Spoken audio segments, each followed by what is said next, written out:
El conocimiento es un universo infinito de posibilidades. Y hoy más que nunca, las ciencias, las humanidades y las artes han hecho posible que esté al alcance de todos, despertando ese espíritu que nos impulsa a seguir siendo curiosos, creativos, para investigar, liderar y trabajar en equipo, repensando el futuro y alcanzando territorios que jamás imaginamos. Es el mismo espíritu que un día llevó a esos pioneros a derribar los límites humanos para encontrar respuestas en la cima de una montaña, en las profundidades del océano, en la inmensidad del espacio, o buscando una probabilidad en 1.000.000.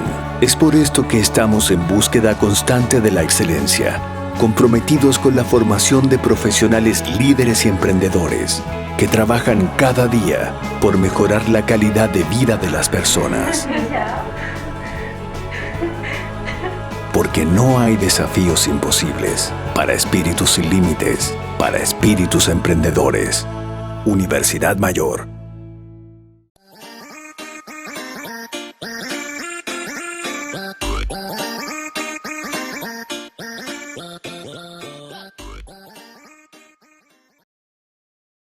Hola a todos y todas, bienvenidos a una nueva clase de historia. Ya empezamos el mes de septiembre. La semana pasada. Bienvenidos a todos conectándose, si se escucha bien, si hay algún error me avisan para que estemos conectados. Entonces vamos a comenzar esta clase hablando sobre los puntos que analizamos la clase anterior. La clase anterior nosotros vimos y analizamos el tema del flujo del comercio internacional. Ya había hablado entonces de cómo el comercio se vuelve y adquiere un nivel mundial. Hablamos de los acuerdos comerciales, estos bloques que son el Mercosur, la PEC, la NAFTA. Hablamos sobre el proceso de deslocalización industrial, donde se realiza un producto, pero para abaratar costos se realiza entonces la industrialización o la suma de estos productos a través o en otras zonas de países y del mundo. Hablamos de la externalización, que tiene que ver con contratar empresas para que estas empresas entonces contraten a sus funcionarios, y de la flexibilización laboral. Hablamos de este concepto entonces del desarrollo desigual que existe y de la globalización entonces desigual que existe en el mundo. Bueno, la clase de hoy día entonces, que es la número 28, vamos a ver, como les mencioné, el mundo globalizado, la parte 2. El primer tema que vamos a analizar, el contenido, es la evaluación del impacto de las nuevas tecnologías de la información y comunicación, las TICs,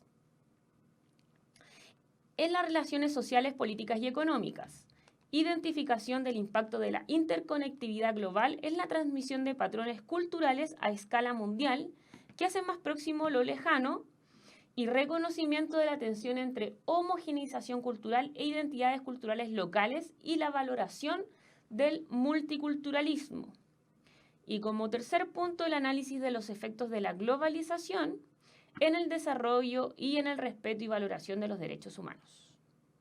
Bueno, ya vimos los objetivos de esta clase y ahora vamos a analizar entonces la sociedad de la información. Recuerden que nosotros estamos ahí me están poniendo que sí, con el audio está todo bien y se escucha bien. Excelente. Vamos a seguir entonces. Recuerden que estamos con un poco de problemas de conexión, pero apenas suban el video pueden volver a escucharlo sin ningún problema. Ok. En esta sociedad de la información, nosotros vamos a hablar del desarrollo de la tecnología, de un desarrollo que es bastante rápido, ¿ya? Y que este desarrollo bastante rápido, a su vez, requiere procesos de especialización. Hoy día nosotros, por ejemplo, cuando se nos echa a perder un celular o un computador, requerimos de un especialista, y las personas van cada vez más rápidamente capacitándose para poder producir y para estar conectados a este proceso de tecnología y de avance de gran instantaneidad y rapidez. Recuerden que los conceptos que yo estoy mencionando van a ser conceptos que les van a ir apareciendo en la PSU, en los cuales tienen que ir relacionándose bastante de manera que cuando se acerquen y vean estos procesos, estos textos en la PSU, les resulte familiar. Por otra parte, esta rápida aceleración y capacitación que se requiere está íntimamente relacionada entonces con el ámbito profesional y con el ámbito laboral. Por lo tanto, nosotros cada vez necesitamos ir capacitándonos, aprendiendo nuevas cosas para poder adquirir los conocimientos básicos en torno a las necesidades laborales. También hablamos de la producción tecnológica y cómo esta producción tecnológica se va a vincular directamente con los países que tienen mayor dinero, que son más ricos. Entonces van a ser estos países los que van a invertir y van a tener mayor desarrollo de la tecnología. Nosotros compramos la tecnología al extranjero, no hay tecnología, no hay empresas que desarrollen celulares, automóvil, por ejemplo, o computadores en Chile, sino que generalmente lo que nosotros hacemos es importación de los productos tecnológicos. A su vez, como hay una mayor rapidez en esta sociedad de la información, nosotros vamos a hablar de esta brecha generacional y cómo entonces cada vez va a ser más rápido el momento de ir aprendiendo los computadores, los celulares, los programas. Entonces ahí yo les coloqué acá arriba, les coloqué una pequeña cómic, una escena entonces donde demuestra como qué entiende el abuelo cuando le dijiste que íbamos a navegar.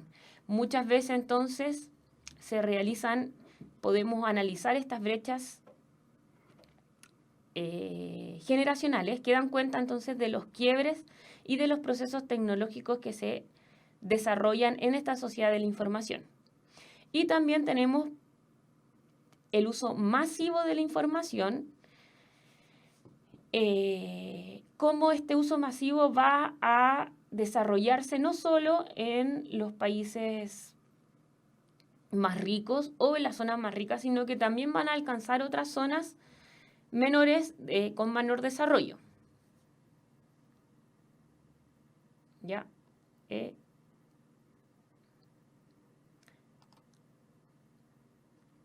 En este uso masivo de la información, nosotros vamos a hablar de redes informáticas, de cómo se va a aumentar el desarrollo entonces de estas redes informáticas y de la digitalización. Hoy día entonces va a ser común que, por ejemplo, los libros, los textos, se pasen a al computador, ya no desarrollemos entonces la imprenta, por ejemplo, no es que no la desarrollemos, la hemos reemplazado de alguna manera. Y también tenemos la digitalización, por ejemplo, de la música, el reemplazo del tornamesa al CD, después el cassette, o sea, al cassette, al CD, y actualmente ya nosotros lo que consumimos son MP3, consumimos música online simplemente.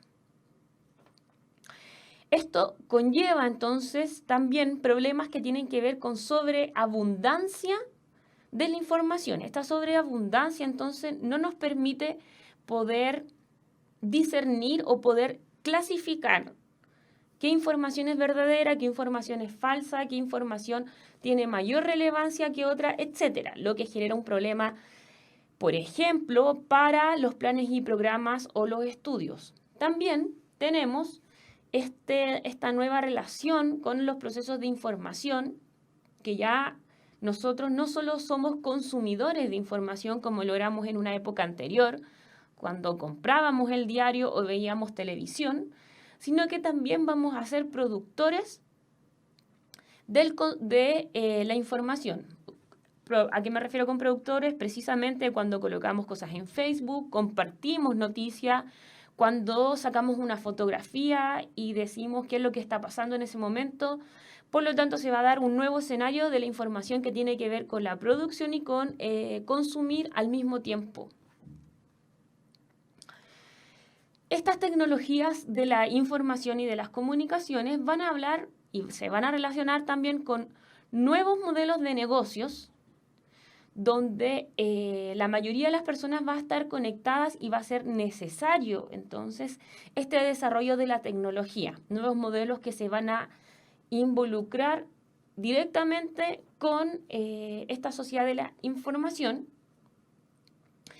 donde los trámites también se van a desarrollar principalmente a través del modo online, donde hay una reducción del tiempo, lo que va a ir acelerando cada vez más nuestra vida diaria, común y diaria.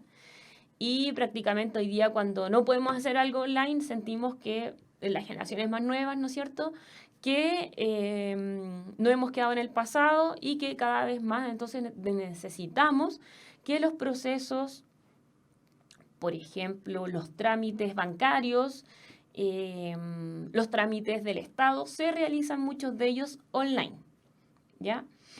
Pero también tenemos este desarrollo de las comunidades virtuales. Yo les coloqué ahí la fotografía de juegos que se realizan online, que van a ir generando comunidades virtuales, nuevas formas entonces de sociabilización.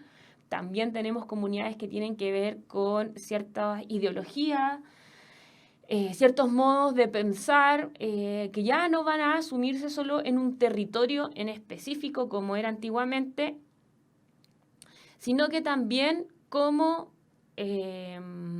territorios, o sea, zonas que no van a tener un territorio local, sino que van a ser más bien online, ¿ya? Y por otra parte, nosotros hablamos del ámbito político y cómo el desarrollo de la tecnología de la información va a incidir directamente en el ámbito político. Primero, porque se van a visualizar ciertas prácticas que se realizan a nivel país democrático de las instituciones, pero también porque los ciudadanos van a ir demandando nuevos desarrollos, van a ir demandando las injusticias que visualizan. Perdón, estoy viendo si es que se ve todo bien y si el chat está correcto, por eso estoy interrumpiendo, pero veo que se ve excelente y que estamos bien, la conexión está bien. Sigo entonces. Y se va a relacionar con el ámbito político, ya que los ciudadanos cada vez más se van a hacer parte y van a utilizar estas nuevas plataformas digitales para poder entonces desarrollar y potenciar la participación ciudadana, una nueva participación ciudadana de alguna manera, ¿ya? No la tradicional, sino que podemos hablar de una ruptura de las formas tradicionales de entender y de participar en sociedad. Sin embargo, a pesar de la gran rapidez que hay digital, de la instantaneidad, de la importancia de realizar trámites bancarios o trámites administrativos online, vemos que igual hay una brecha digital entre distintos países y entre distintas zonas. Por ejemplo, tenemos 4.000 millones de personas que aún no acceden entonces a las TICs. Y por otra parte, tenemos que el 79% de las personas que acceden a esta vive en los países más ricos.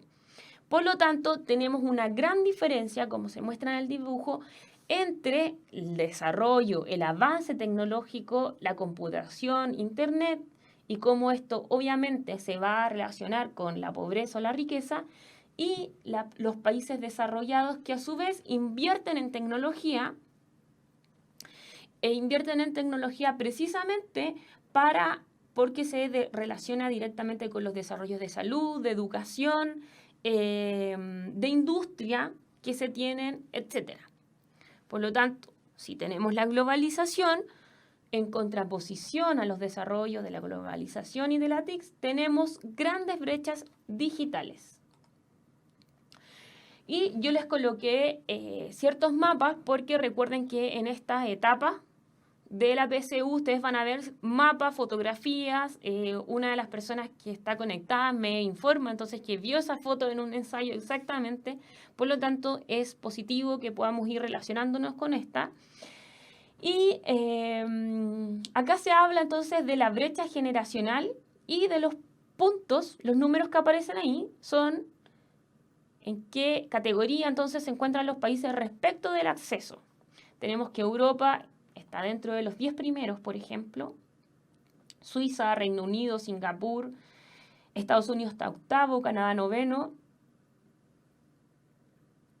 Y Latinoamérica, fíjense los números que tienen, números bien altos, están en un ranking mucho mayor. Por lo tanto, podemos observar que sí o sí hay una importante brecha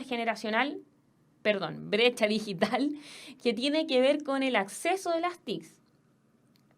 Y también tenemos esto que es China, Rusia e India, que se alejan respecto del acceso de estas tecnologías. Y acá nuevamente yo les coloco otro mapa que aparece Islandia como uno de los mayores países que puede acceder, Noruega, los Países Bajos, y que van a ser países evidentemente que tienen mayor PIB. Recuerden que el PIB es el Producto Interno Bruto, mayor desarrollo, y los últimos van a ser los que tienen países que se encuentran en el África subsahariana, en Asia, etc. También nosotros podemos encontrar brechas digitales en nuestro propio país.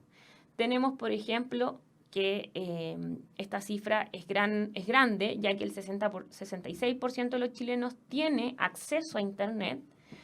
El 62% de los hogares tiene acceso a Internet, por ejemplo, pero las regiones con mayor y menor porcentaje de hogares conectados, o sea, el porcentaje que tiene menos conexiones es Maule y el porcentaje que tiene mayor conexión es Magallanes. Probablemente porque hay que analizar por qué se dan estos datos, cuál es la relación. Por ejemplo, podría haber una relación directa entre el campo y la ciudad, podría incluso también haber una relación directa con ser una zona extrema y requerir la conectividad como un elemento básico. Entonces, habría que analizar cuáles son los puntos específicos que ocurren en Chile para que existan también estas brechas digitales. Bueno, otro de los mapas que podemos observar es el que tiene que ver con razones por las cuales no se conecta a Internet, por lo cual no hay conexión a Internet, que yo les mencionaba entonces en el mapa anterior, cuáles eran las razones, y vemos que el 70% responde que la razón es porque es demasiado caro. Luego tenemos un 20% que es porque no les interesa, tenemos un 6% que es porque no existe el servicio donde vive.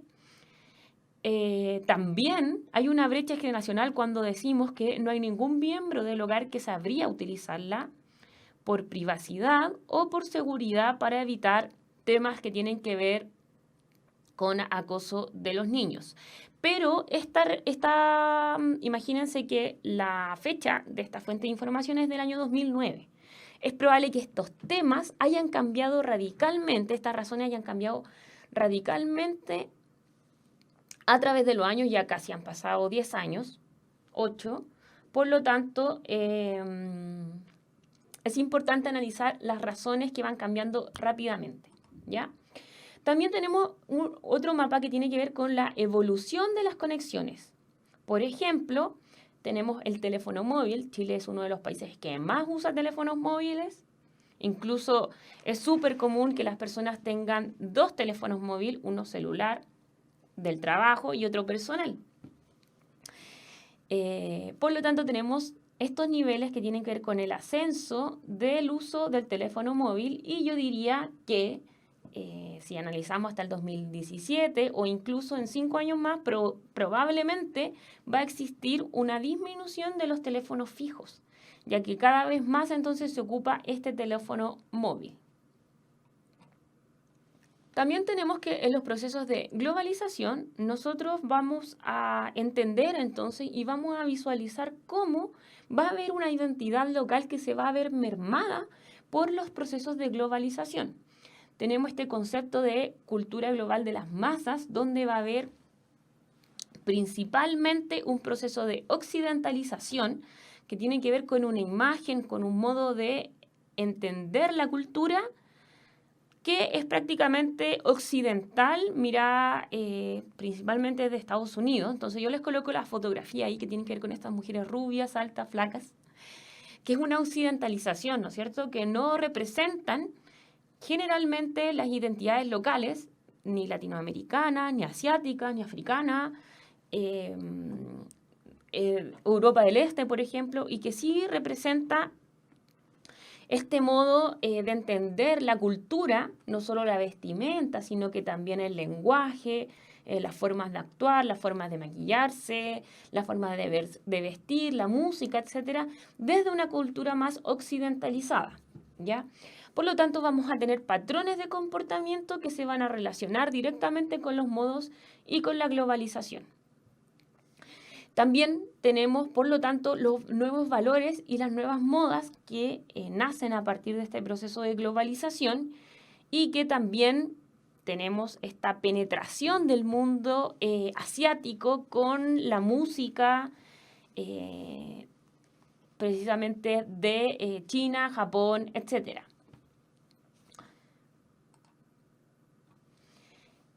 Uno de los elementos que nosotros podemos visualizar cotidianamente que tiene que ver con este proceso de occidentalización es el inglés, por ejemplo. Hoy día gran parte de la propaganda, de lo que consumimos entonces se encuentra en un idioma que no es el nuestro, que es el inglés, y que prácticamente hoy día todos los niños y nuevas generaciones tienen que y se relacionan con este nuevo idioma, que es un idioma casi universal.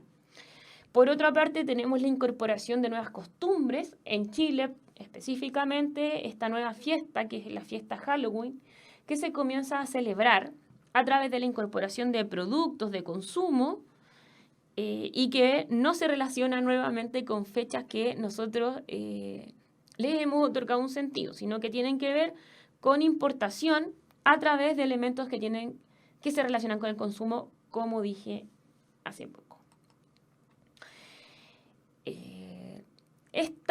Esta globalización también se relaciona y la podemos entender y analizar cotidianamente por las compras, por ejemplo, por internet y transacciones que se realizan inmediatamente. Hoy día nosotros tenemos acceso a grandes productos, a una gama amplia de productos y tenemos acceso desde nuestra casa. Nos llegan, de hecho, hacia nuestra casa, lo que se incentiva el consumo personal, se incentiva el gasto a través de las tarjetas de crédito, a través de las tarjetas bancarias, lo que a su vez genera un alto endeudamiento de la población, ¿ya? Lo que hace que nosotros compremos por tarjeta es que no tengamos la concepción inmediata del gasto de plata que nosotros generemos. Por lo tanto, se va a generar un sobreendeudamiento que lo podemos visualizar, por ejemplo, en Chile, que es la relación entre los ingresos brutos disponibles en el hogar y lo que se gasta finalmente, que siempre es más, imagínense. Nunca hay una relación menor, nunca hay una capacidad entonces de ahorro, sino que más bien lo que hay es que me estoy quedando cada vez con menos dinero.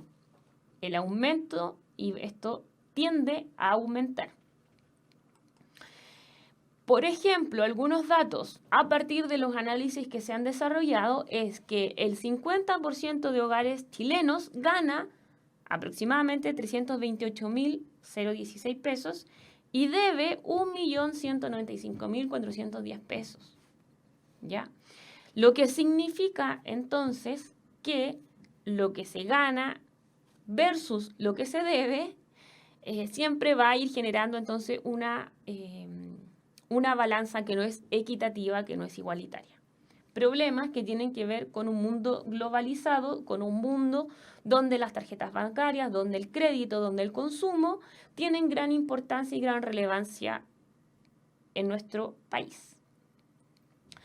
A pesar entonces de que tenemos este mundo globalizado que genera aspectos positivos como el desarrollo tecnológico, la comunicación mundial, el acceso a la información, entre otras, también tenemos aspectos que tienen que ver con los movimientos antiglobalización que visualizan entonces que estos puntos van a significar una gran deficiencia, un gran malestar para el propio ser humano, que abogan estos grupos antiglobalización, que son grupos principalmente heterogéneos, que se juntan a partir de los grandes congresos que se realizan, por ejemplo, la PEC, que se realizó en Chile. Esta es una fotografía de la PEC que se realizó en Chile y que tiene que ver entonces con el rechazo que hay a este proceso de comercio mundial y a este proceso de occidentalización, como les mencionaba anteriormente. Tenemos el proceso de que se abogan estos grupos, es que la política y la democracia se encuentren entonces por sobre la economía de libre mercado. Que estas políticas mundiales se centren en que los países subdesarrollados puedan surgir, o sea, que la tecnología que se desarrolle pueda estar entonces al servicio de los países subdesarrollados. Que se coloque en el centro los derechos sociales y derechos económicos de manera igualitaria en el mundo. Elemento obviamente que no ocurre hoy día. Por algo nuestro país entonces no desarrolla elementos tecnológicos, sino que más bien exporta materias primas. Este gran aceleramiento de la globalización y del comercio también se debe estar íntimamente relacionado entonces, y se proclama tal punto, con el respeto al medio ambiente, generando entonces un modelo sostenible, un modelo sustentable a través del tiempo, ya que vemos y analizamos que cada vez más lo que se desarrolla entonces es que la explotación de las materias primas o la contaminación al medio ambiente genera tal nivel de desastre que incluso ha impactado en nuestra calidad de vida. Por ejemplo, tener que comprar limpiadores de aire, no sé cómo se denominan, pero tienen que ver algo así, agua, tener que comprar entonces mascarillas para no contaminarse, lo que tiene que ver con los basurales, etc. Y a su vez la globalización también conlleva un proceso que tiene que ver con el tema de los derechos humanos. Primero, el tema del racismo y la xenofobia, porque se genera grandes migraciones, porque las barreras bajan y se genera gran movilidad mundial. Sin embargo, esta gran movilidad mundial y el miedo a la multiculturalidad también genera racismo y xenofobia. Y a su vez, también tenemos la relación íntima que existe con los derechos humanos y con los movimientos que abogan por los derechos humanos a través del uso de las nuevas tecnologías en las injusticias sociales y en los conocimientos mundiales. Muchos de los elementos que ocurren en nuestro país o que ocurren en otros países, nosotros las sabemos a través de Twitter, por ejemplo, de Facebook o de fotografías que se suben inmediatamente a la red. Es por esto que los compromisos estatales deben ir en función de promulgar una sociedad globalizada por los derechos humanos, ¿ya? Y para abogar por esta constitución de derechos humanos tenemos elementos, y como habíamos mencionado hace algunas clases atrás, la justicia penal, que es internacional. Tenemos la Oficina de Alto Comisionado para los Derechos Humanos, que depende entonces de las Naciones Unidas, que tiene el objetivo de promover, promulgar y organizar, o sea, visualizar la justicia en torno a los derechos humanos. Ahora vamos a pasar a los ejercicios. El primer ejercicio entonces dice: la sociedad mundial de la información en gestación solo cobrará su verdadero sentido si se convierte en un medio al servicio de un fin más elevado y deseable. La construcción a nivel mundial de sociedades del conocimiento que sean fuentes de desarrollo para todos y sobre todo para los países menos adelantados. UNESCO hacia las sociedades del conocimiento 2005. El texto anterior alude a la sociedad del conocimiento como una aspiración de las organizaciones internacionales. En relación a la consolidación de este proceso a nivel mundial, es correcto mencionar que dicho fenómeno histórico presenta los siguientes desafíos para los estados. 1. Garantizar la libre circulación de la información. 2. Reducir las desigualdades educativas. 3. Propiciar la libertad de expresión. A. Solo 1. B. Solo 3. C. Solo 1 y 2. D. Solo 2 y 3. Y E. 1, 2 y 3.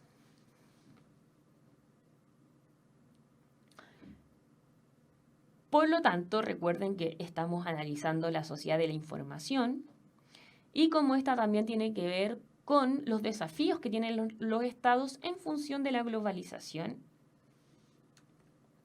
Por lo tanto, la alternativa correcta es la E. Obviamente, uno de los puntos específicos y de los desafíos relevantes es garantizar la libre circulación de la información, ¿ya? Para disminuir, por lo tanto, la brecha digital, reducir las desigualdades educativas. Siempre los procesos de globalización, de desarrollo, de tecnología se van a ver íntimamente relacionadas con las desigualdades y el avance educativo que debe existir mundialmente. Y por último, propiciar la libertad de expresión en el sentido de que debe existir, por lo tanto, libre prensa, libre capacidad de información, etc. La siguiente. En el actual mundo globalizado, el acceso a la información es muy desigual. Según los grupos sociales y los países, fenómenos conocidos como brecha digital. Entre los aspectos que se consideran para determinar este fenómeno, es correcto señalar. Yo tengo marcada la alternativa correcta, pero analicémosla. 1. El número de personas que utilizan las tecnologías de la información y comunicación en forma cotidiana. 2. El nivel de alfabetización digital de la población. Y 3. El tipo de calidad de la infraestructura tecnológica y comunicacional disponible. Por lo tanto, es muy importante porque pareciera ser que la brecha digital es un elemento relevante cuando se analiza la globalización y por lo tanto debiese ser un elemento importante para la PSU. El número de personas que utilizan las tecnologías de la información es relevante para analizar la brecha digital. El nivel de alfabetización, hoy día entonces tenemos este nuevo concepto, digo nuevo, no sé, hace unos 50 años que se viene desarrollando, pero obviamente tiene que ver con la alfabetización digital de la población. No todos tenemos acceso a Internet. No todos tenemos acceso a Internet en nuestra casa y no todos tienen acceso a Internet en sus celulares, a pesar del gran desarrollo que ha existido. Y por otro punto, y de gran importancia, tiene que ver con el tipo y la calidad de infraestructura tecnológica y comunicacional disponible.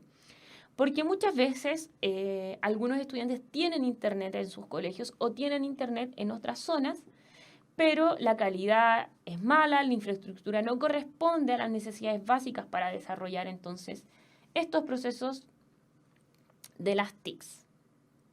Pasamos entonces a la pregunta desafío de la Universidad Mayor, que dice: las redes sociales basadas en Internet han cambiado los parámetros de la comunicación entre individuos y grupos, posibilitando asimismo que el diálogo se democratice y se multiplique exponencialmente. Al respecto, ¿cuál o cuáles de las siguientes situaciones explican este cambio? 1. La rapidez y simultaneidad de la recepción y emisión de contenidos tanto a nivel global como local. 2. El rechazo del ciberactivismo social como canal de demandas ciudadanas. 3. La masificación progresiva del uso de las tecnologías que permiten la comunicación a distancia. A. Solo 1. B. Solo 2. C. Solo 1 y 2. D. Solo 1 y 3. Y E. 1, 2 y 3. Veamos, la alternativa correcta con respecto entonces a las redes sociales es la alternativa D, 1 y 3. Uno de los elementos de gran relevancia es que estos movimientos antiglobalización o movimientos o la inserción de la sociedad en el mundo globalizado tiene que ver con la participación, como les decía yo, de las personas en en el mundo, en las TICs, en las tecnologías, las redes sociales, etc. Por lo tanto, es este concepto que ya no solo es consumo, somos consumo cotidianamente, leemos los diarios, leemos las noticias, vemos televisión, etc., sino que también somos productores. Por lo tanto, tenemos la rapidez y la simultaneidad en la recepción y emisión de contenidos tanto a nivel global como local. El rechazo de ciberactivismo social como canal de demanda ciudadana, no. Recuerden que el ciberactivismo va a ser parte, paradojalmente, va a ser parte entonces de estos movimientos, de las demandas ciudadanas y también de los grupos antiglobalización. Y sí va a ser entonces la masificación progresiva del uso de tecnologías que van a permitir la comunicación a distancia. Por lo tanto, la alternativa correcta es la 1 y la 3. Hemos terminado la pregunta desafío. Con esto terminamos la clase del día de hoy y la próxima semana entonces vamos a profundizar diversos temas que tienen que ver con la inserción global, la inserción de Chile en el mundo globalizado. Hasta luego.